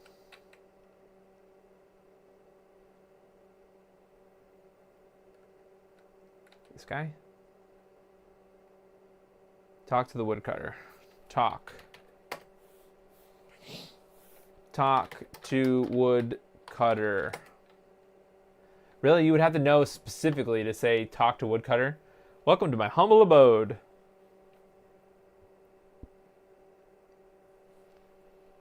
Give woodcutter bowl. Give... Should I just say fill? The bowl fills with the delicious stew. Oh, he gave me stew. But the woodcutters are unaware of it? Huh? Darn, did I just steal stew? Oh, gosh. Give the bowl to the woodcutter. Woodcutter family is very grateful that you have given them a bowl of stew. Now they'll have at least one last meal. As a token of their gratitude, they offered their last earthly possession, the woodcutter's fiddle. What? They had stew, but not a bowl. I don't understand. I think I might have done that in the wrong order, but I think it worked still. Okay, take the fiddle. Uh-oh, where'd it go? These poor people can't even afford to repair the floor. Sorry about that. What? I fell in a hole? Oh my god, I don't even know where I saved. Oh gosh.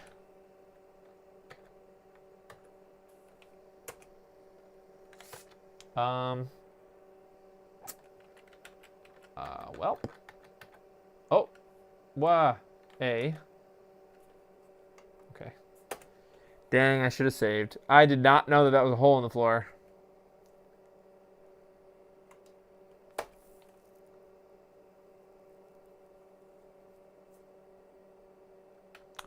Ah, darn, I'm here. Okay. I gotta go get the bowl. No. I gotta go get the diamonds.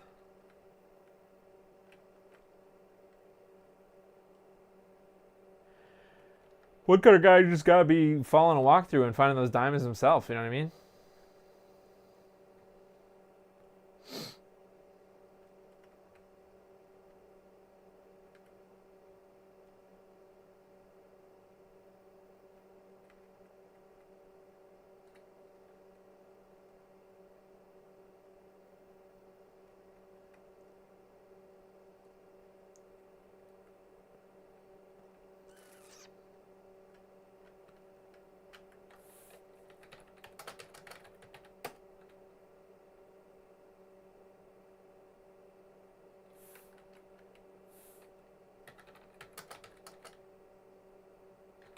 Didn't I?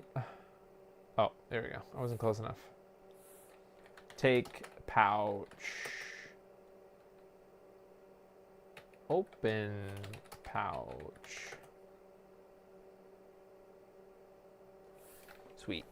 Okay.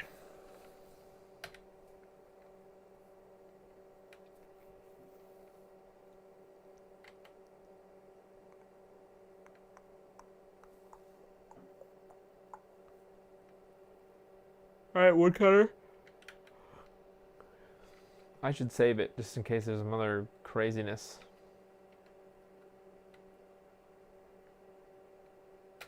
Uh, 3A.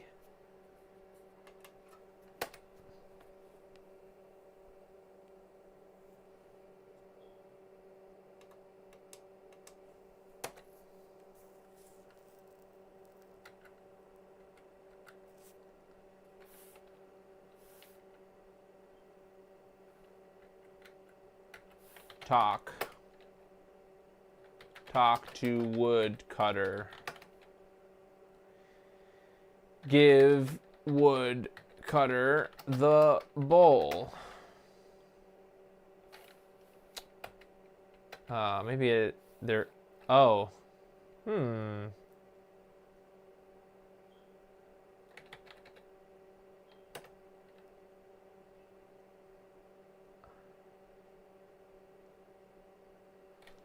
I don't. So there was more to the bowl part. This is some sort of a magic bowl. Give bowl.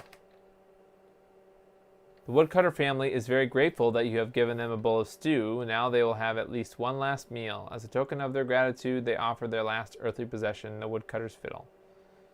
Okay. Great. Let's go avoid the holes. Take fiddle. The polished wood feels like satin. It seems to still vibrate from the last song it played. Okay. Play the fiddle. You play a lively toe-tapping tune on the fiddle. Yay. Then leave. Okay.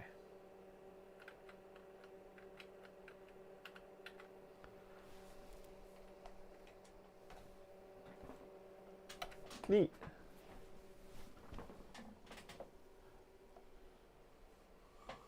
Okay. Go down 2 screens to the witch's gingerbread house. It looks so yummy to eat. It looks so yummy, so eat the house and gain a point. What?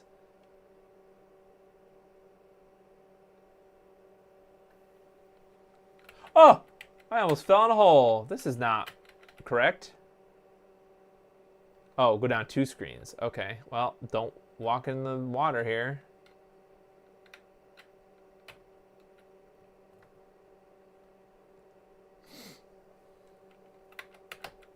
Ah.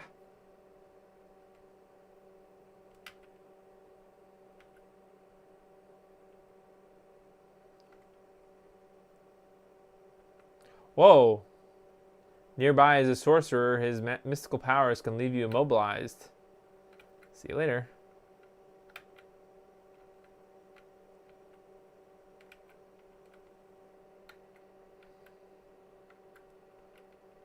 Okay, I'm supposed to eat the house?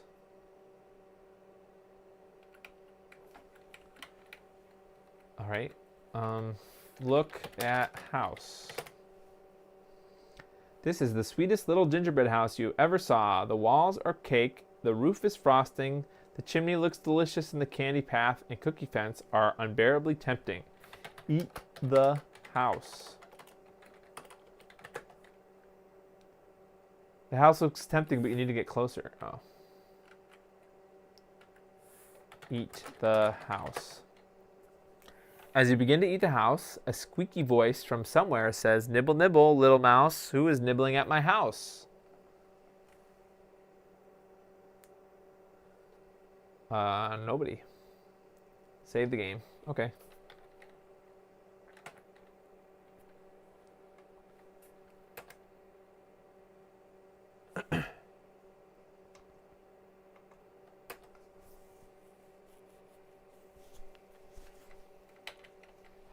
Let's go in the house. Open the door. In we go. Ah! Oh no! What was I supposed to do? If the witch is there, exit immediately, leave the house screen, and return. Try entering the house again. Repeat until the witch is gone. If you have the remake, you can determine whether or not the witch is home before entering. Just go up to the door and knock on the door. If she's not home, there will be no answer. Okay, so I'm toast. I just got eaten by a...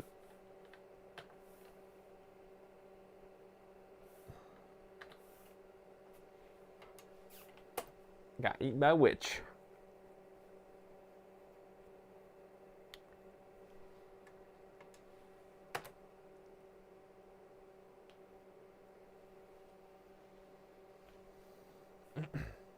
Oh, what?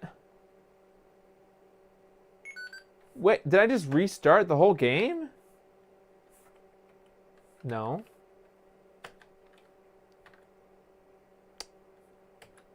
Where's my save? Restore game. Oh, A. Oh, I hope I didn't just overwrite my save. That would suck.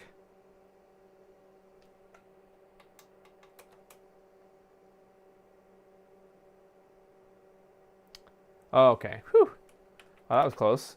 Okay, so she's home. So I gotta go down a screen. And then back up a screen.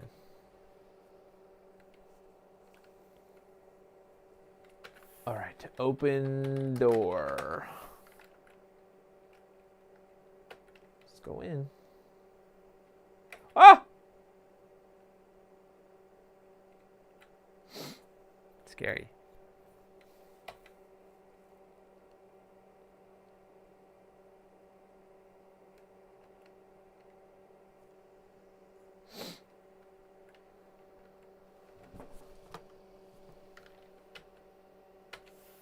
Open the door.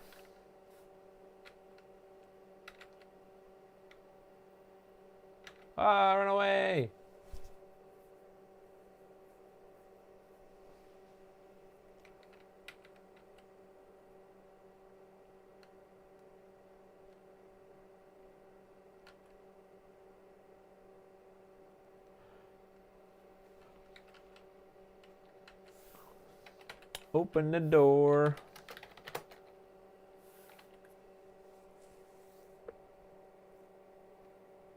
Ah! Well, I hope she actually leaves.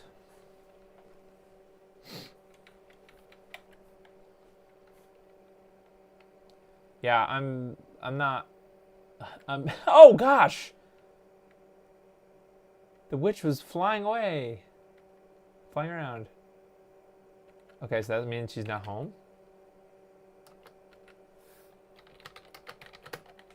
I want the CGA to RGB card. Oh, she's home too. What?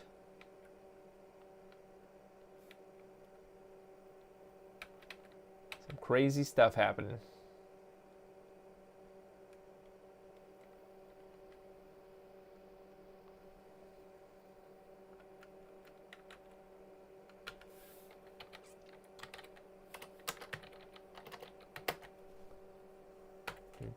Doop.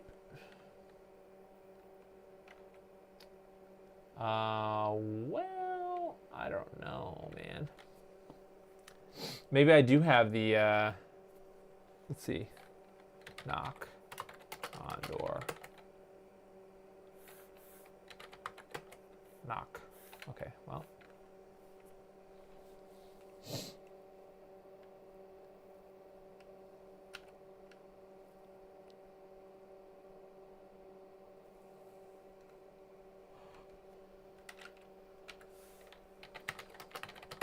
I don't know how many times I'm going to be doing this. Gosh.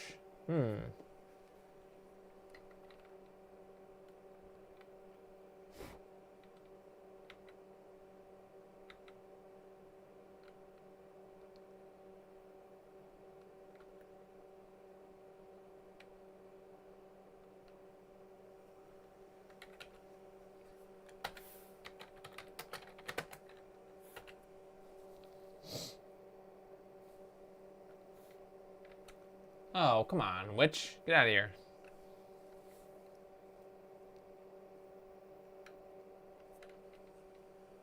Maybe I need to go 2 screens away?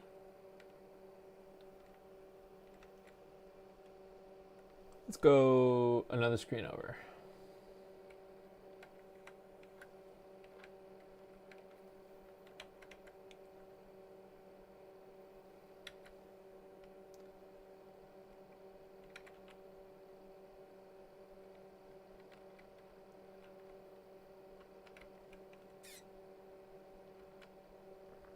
Another thing that's interesting about the EGA palette, I think the EGA cards have 16 colors, and so do the composite video output of the CGA card. But I think with the EGA, there's something, they do some kind of a trick where like dark yellow is actually supposed to be brown and not yellow. It's like an interesting, they override dark yellow and make it brown instead.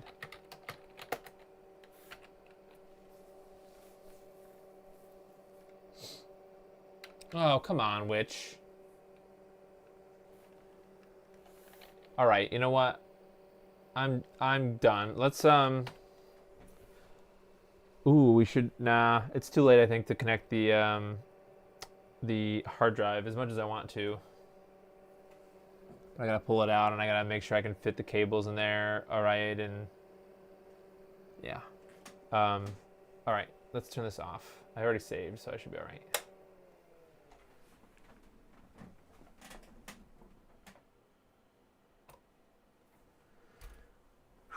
I can turn off the TV. Oh, I hope that was interesting. I'm going to be doing more. Like I said, I'm getting the CF to IDE card.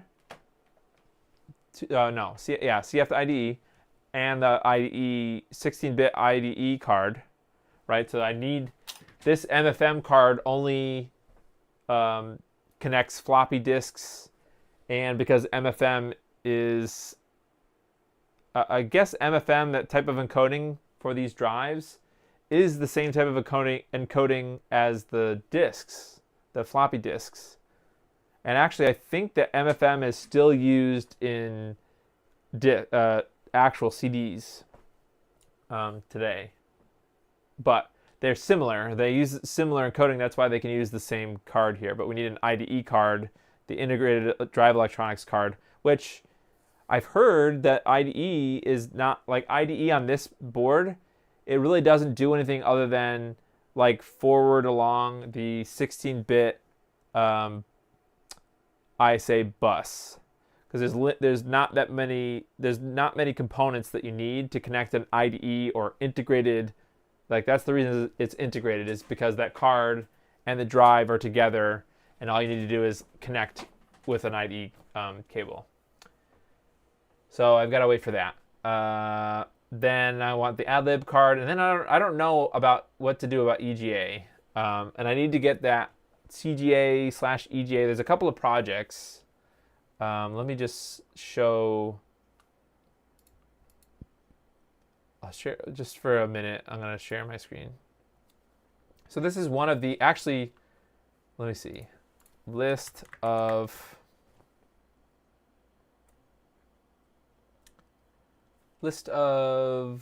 reproduction sound cards. Yep. So on Vogons, there's a list of projects. Some of them are open source. Some of them are actually other companies selling them. So reproduction AdLib, I was going to build this one, but it literally looks almost exactly like a real AdLib card. So because of that, I like down to the markings on the board, like the date, the copyright date and stuff. So because of that, I'm not going to be building this one. As much as I would like to have an original one, I think in the future I wouldn't want somebody to think that this is a real card if they get more rare. And I guess I could make it a different color. I can make it some weird blue or red or something. However, there is a different project that is based on AdLib, this ISA OPL2. So OPL2 is those are the two chips that you need to find on eBay. But the rest of the parts are new parts. So there's not a ton of components. It's just, soldering everything together. And then we'll have this nice ISA sound card. So look forward to that. That'll be another PCBWay project to do. But then there's so let's look at there's a couple of projects. So the first thing I found when I was Googling it, I found MCE to VGA. Oops, I butchered that. And LGR reviewed this. So it's basically CGA, EGA on one side, and it converts it to VGA. But I've heard that this is, it's just not going to be available anymore. It's just not being made anymore. But it was replaced with this MCE, I think it's what, MGA, CGA, EGA is what MCE stands for, I think. Oh yeah, it says right here, MDA, CGA, and EGA, or Hercules, which is a similar type of card, to HDMI. So this might even be better. But it runs off, is this the one that, oh no. It's a different one.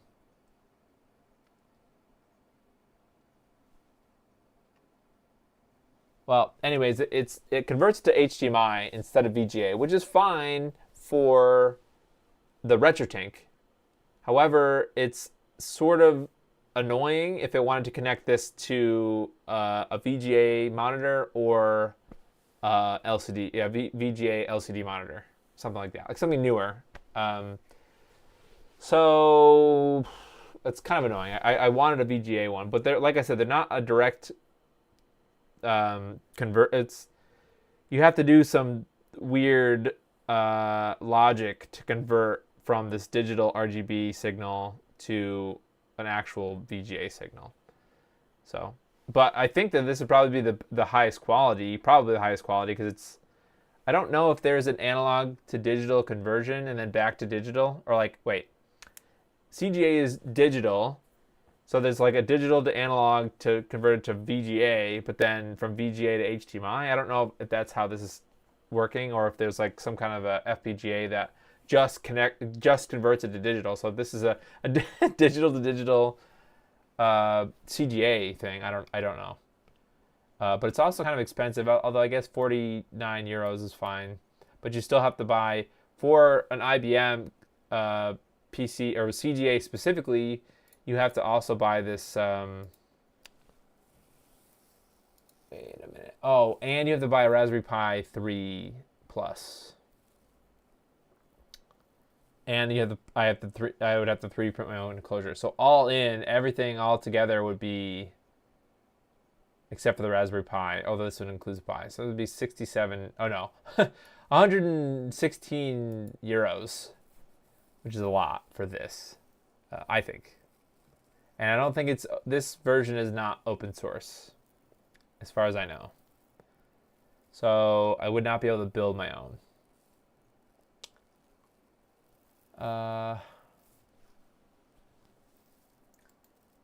There is this RGB to HDMI, but that is not the same thing. Well, anyways, then I found a CGA to HDMI.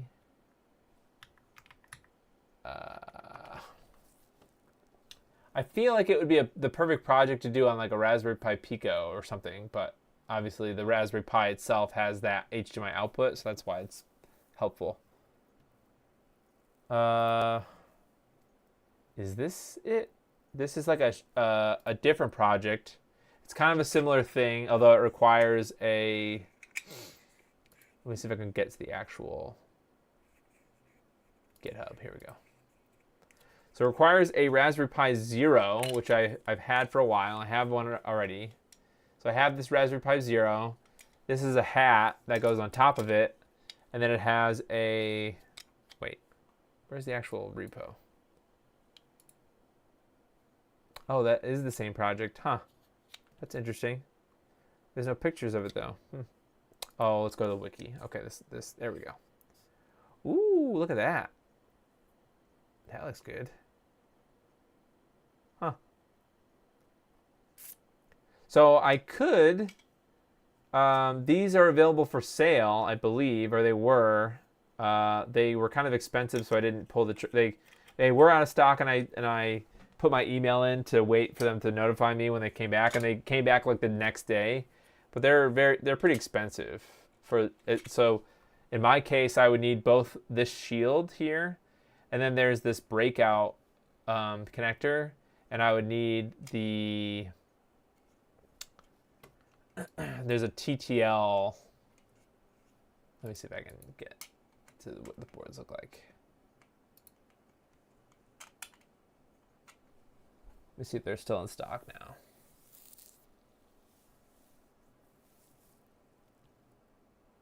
Oh man, there's one in stock, so I should buy it. But you also need this buffer board. So this allows you to connect the CGA or EGA or Hercules on one end, and then that plugs into the Raspberry Pi. So, but like I said, so you would need this. So this is $55 US. Then you need a TTL board, which is $25. So that's $80 alone for that stuff. Then I don't have a CGA cable, so I need to buy a CGA cable. That's $12 more, so that's $92. I don't know if there's a 3D printable case, but if I wanted the clear case that goes along with it, that's another $15. So you're talking about over $100 just for a little adapter. I mean, I guess that's not absolutely ridiculous, but it might be cheaper for me to, because the KiCad files and everything are in here. So maybe I could, well, then I have to flash it. I don't have a CPLD flasher. Or maybe there's some kind of, like a UART connection or something. I don't know. Maybe there's some kind of programming pin connection here. But So I want to get one of these so that I can actually have the raw CGA output. But that's not really good. So I really want an EGA card too, because that, although even then that's not really period correct, but that gives you 16 colors. So equivalent to the composite output, I think. So it looks similar to the composite output, but it'll be sharper in the EGA card. And then it would have some better audio with the AdLib sound card, other than the PC speaker. So there's a lot of things I can do for this IBM. It's sort of specific to me and what I want to do, but I guess I'm just trying to like. That's one thing that I'm noticing about the retro PC scene is it's not as sophisticated, I think, or maybe I'm just not looking in the right spot. But I feel like retro console stuff, for as much as I like to kind of gripe, that, well, it's only because I was doing the retro modding news where I would constantly be looking at the projects that were coming down the pipe. I mean, I still am doing that now. I'm just not sharing it with you guys, but I'm constantly finding projects in different areas in retro modding. Like that stuff's coming to my attention a lot. Versus, well, at least now that I'm aware about the computer stuff, I'm kind of starting to find some things. But like, I feel like there's got to be a better solution for connecting CGA to a RetroTink. There's got to be a cheaper solution. I feel like that's a lot of money, but again, the value is not the BOM cost. It's more than that, but there's probably an easier way, and I'd like to figure that out. So, all right, if you made it this far, thank you for thanks for, I don't know, being interested in this. And I love the IBM stuff, and I'm hoping to get it up and running and better. And I'll try to figure out what the hell is going on with the compact Presario that just doesn't work.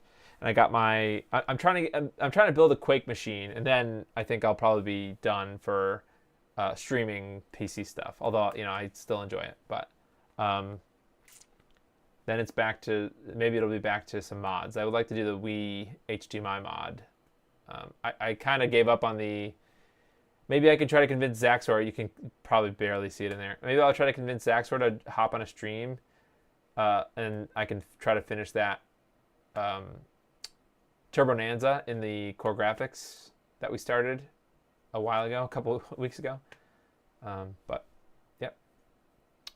All right.